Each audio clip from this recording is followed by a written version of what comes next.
हनुमान जी की कथा। हनुमान जी कलयुग के सबसे लोकप्रिय देवों में से एक हैं और पूरे भारत में पूजे जाते हैं। हनुमान जी को शक्तिशाली और कर्तव्यनिष्ठ बताया गया है। महाकाव्य रामायण में भी उनको अपने प्रभु श्री राम के प्रति सेवा और भक्ति के प्रतीक के रूप में चित्रित किया गया है। हनुमान जी को भगवान शिव का अंश माना गया है और वायुदेव उनके पिता और अंजना माता उनकी माता के रूप में बताई गई है। कहा जाता है अंजना एक अप्सरा थी। एक भूलवश ऋषि दुर्वासा ने उनको वानर बनने का श्राप दिया था।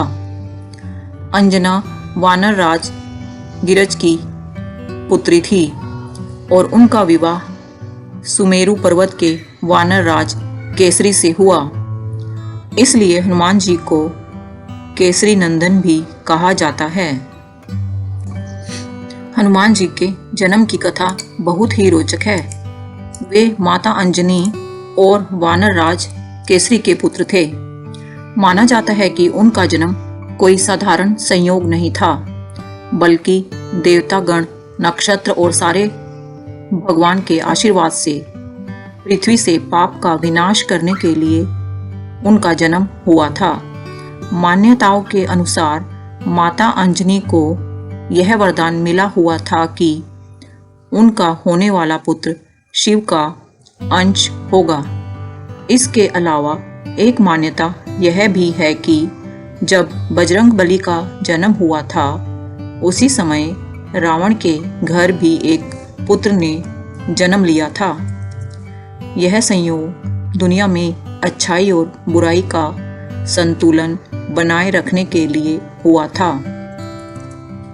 बात सतयुग की है। कहा जाता है कि राजा दशरथ ने अपने पुत्रों की प्राप्ति के लिए यज्ञ का आयोजन किया था और फिर यज्ञ में से एक फल निकला। उस फल को खाने से पुत्र की प्राप्ति होती। तीनों रानियों ने उसमें से फल खाया और बाकी बचा हुआ फल एक पक्षी छीन के ले गया। उस समय माता अंजनी एक जंगल में बैठकर पुत्र प्राप्ति के लिए भगवान शिव की पूजा कर रही थी। वह हाथ जोड़कर और आंखें बंद करके आराधना में लीन थी। तभी वह पक्षी उस पर्वत पर फल फेंक के चला गया।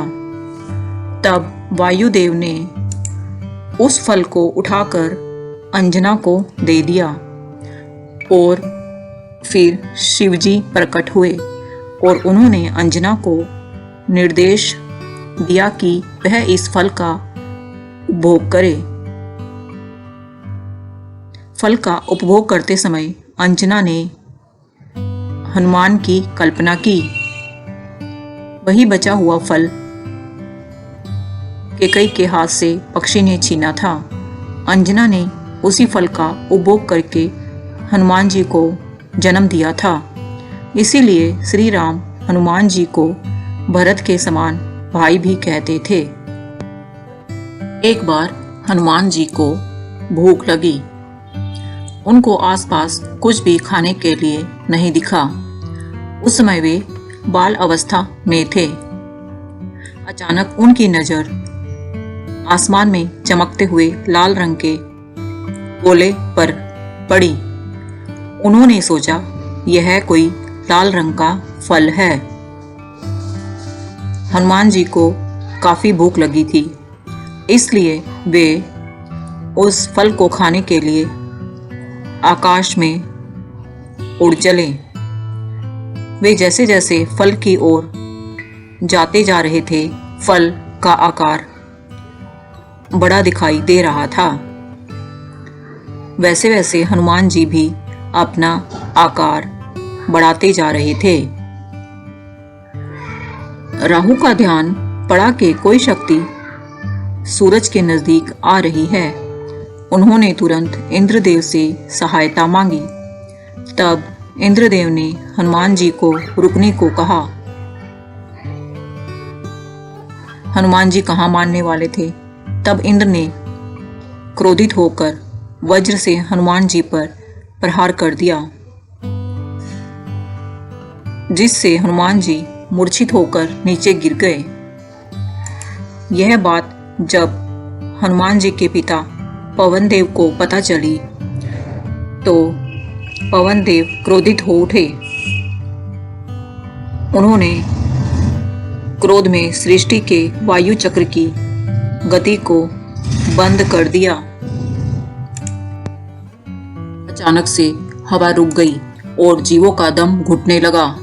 देवताओं को चिंता हुई कि इस प्रकार वायु के थम जाने से तीनों लोकों की गति रुक जाएगी। सारे देवता संकट के समाधान के लिए पवन देव के पास गए और उनसे इंद्र के किए की क्षमा मांगने लगे। उनको शांत करने के लिए सभी देवता ने अपनी अपनी शक्तियां हनुमान जी को दी। जैसे ब्रह्मा ने अमरता का वरदान दिया और कहा वे अपनी इच्छा से अपनी उपस्थिति बदल सकेंगे। सूर्य देव ने कहा कि वह अपनी ऊर्जा और चमक का एक हिस्सा देंगे और जब चाहे उन्हें वेद का ज्ञान भी सिखाएंगे। वरुण ने कहा कि वह लंबी उम्र के बावजूद वह पानी के प्रभाव से अप्रभावित रहेंगे। यम देवता ने कहा कि उन्हें अपनी यम यातना से डरना नहीं पड़ेगा। विश्वकर्मा ने उन्हें वरदान दिया कि उनके द्वारा बनाए गए किसी भी शस्त्र से उन्हें कभी कोई आहत नहीं कर पाएगा। कुबेर ने वरदान में हनुमान जी को अपनी गदा प्रदान की और युद्ध में विजयी बने रहने का आशीर्वाद भी दिया। इस प्रकार देवताओं द्वारा दी गई शक्तियों से हनुमान जी धन्य धन्य हुए। इस प्रकार हनुमान जी थोड़े बड़े हुए। वह बड़े शरारती थे। वह जंगल में रहने वाले ऋषियों को बड़ा परेशान करते थे। उनके नटखटपन से परेशान होकर एक ऋषि ने उन्हें श्राप दे दिया कि वे सारी शक्तियों को इसी क्षण भूल जाएं। जब माता अंजनी को इस बात का पता चला तो उन्होंने ऋषि से कहा कि बालक से भूल हो गई है, कृपया उन्हें क्षमा करें। तब ऋषि ने बताया कि जब इसे शक्ति की सबसे ज्यादा आवश्यकता होगी तब हनुमान को कोई याद दिलाएगा तो उसे अपनी सारी शक्तियों का स्मरण हो जाएगा।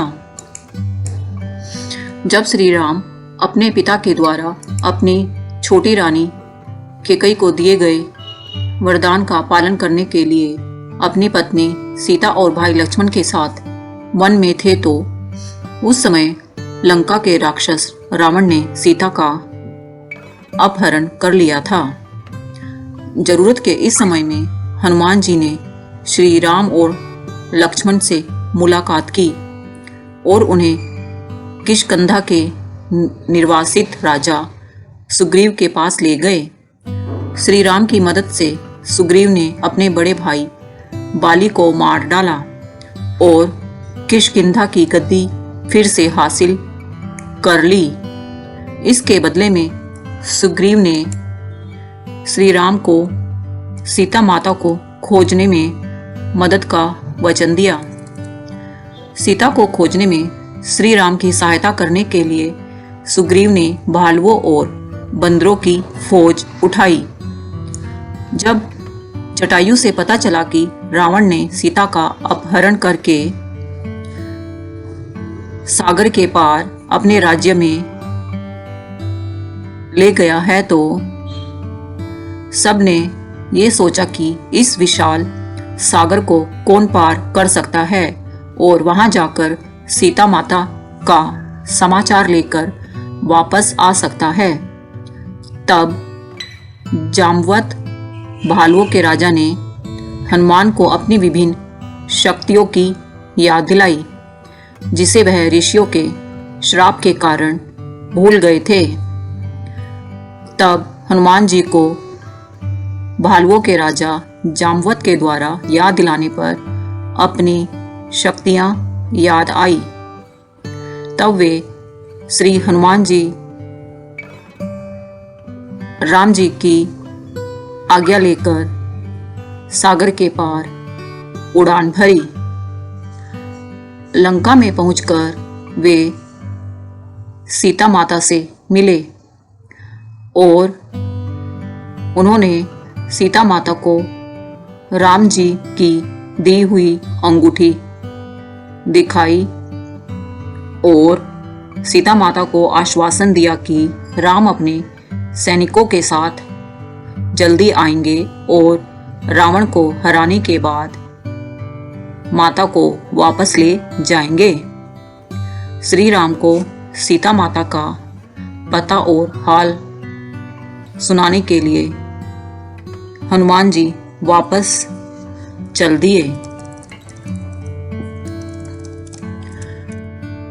श्री राम की इच्छानुसार सागर के उस पार एक सेतु बनाया गया और राम और रावण के बीच भयंकर युद्ध हुआ। लड़ाई के दौरान लक्ष्मण मूर्छित हो गए। लक्ष्मण के इलाज के लिए संजीवनी जड़ी बूटी लाने के लिए एक बार फिर हनुमान ने द्रोणाचल पर्वत की ओर उड़ान भरी। पहाड़ पर पहुंचने पर जब हनुमान को संजीवनी जड़ी बूटी नहीं मिल पाई तो उन्होंने पूरा का पूरा पर्वत उठा लिया और वापस राम जी के पास जाने के लिए उड़ान भरी। रास्ते में श्री राम के भाई भरत को लगा कि कोई आकाश मार्ग से विशालकाय दैत्य जा रहा है, तो उन्होंने हनुमान जी पर बाण का प्रहार किया। लेकिन जब भरत को अपनी गलती का एहसास हुआ तो उन्होंने हनुमान जी से क्षमा मांगी और तुरंत जड़ी बूटी लेकर वापस भेज दिया। जहां हनुमान जी की मदद से लक्ष्मण का सफल इलाज हो गया। इस प्रकार हनुमान जी की मदद से राम ने राक्षस लंकापति रावण का वध कर दिया और वे सीता माता सहित अयोध्या चले गए और राज्यभार संभालने लगे। जंगल में रहने के दौरान उनकी मदद करने वाले हर व्यक्ति को उपयुक्त रूप से पुरस्कृत किया गया। लेकिन श्री राम ने हनुमान जी को जानबूझकर कोई पुरस्कार नहीं दिया। इसके बाद माता सीता ने अपनी कीमती पत्थरों की एक माला हनुमान जी को भेंट की। हनुमान जी ने उसे खुशी खुशी स्वीकार तो कर लिया, लेकिन कुछ समय बाद वे एक एक करके अमूल्य पत्थरों को तोड़े जा रहे थे। दरबारियों ने जब यह देखा तो वे हैरान रह गए और हनुमान जी से इसका कारण पूछा। हनुमान जी ने कहा, जिस वस्तु में राम नहीं है वह चीज मेरे किस काम की। उनके इस जवाब से चिढ़कर दरबारियों ने उनसे पूछा, क्या राम जी तुम्हारे दिल में भी रहते हैं? तो हनुमान जी ने अपनी बात को सिद्ध करने के लिए अपने नाखूनों से अपना सीना चीर कर दिखाया। तभी दरबारियों ने देखा कि हनुमान के सीने में श्री राम सीता माता और अपने भाइयों के साथ बैठे हुए हैं। सभी के मुंह खुले के खुले रह गए। वे बहुत हैरान हुए। तब प्रभु श्री राम उसी वक्त अपने सिंहासन से खड़े हुए और हनुमान जी को अपने हृदय से लगा लिया। वहां बैठे सभी दरबारी हनुमान जी की निस्वार्थ प्रेम और भक्ति की सराहना करने लगे। कहा जाता है कि जब तक लोगों के होठों पर राम का नाम रहेगा तब तक हनुमान जी पृथ्वी पर जीवित रहेंगे। और यह भी कहा जाता है कि जहाँ जहाँ कलयुग में राम कथा होती है वहाँ स्वयं हनुमान जी विराजमान होते हैं। जय बजरंग बली, जय हनुमान, जय श्री राम। तो दोस्तों कमेंट करके बताओ आपको हनुमान जी की कहानी कैसी लगी।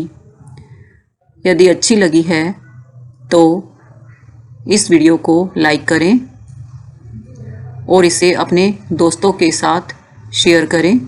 और ऐसी ही अच्छी अच्छी कथाएं सुनने के लिए मेरे चैनल को सब्सक्राइब करना ना भूलें।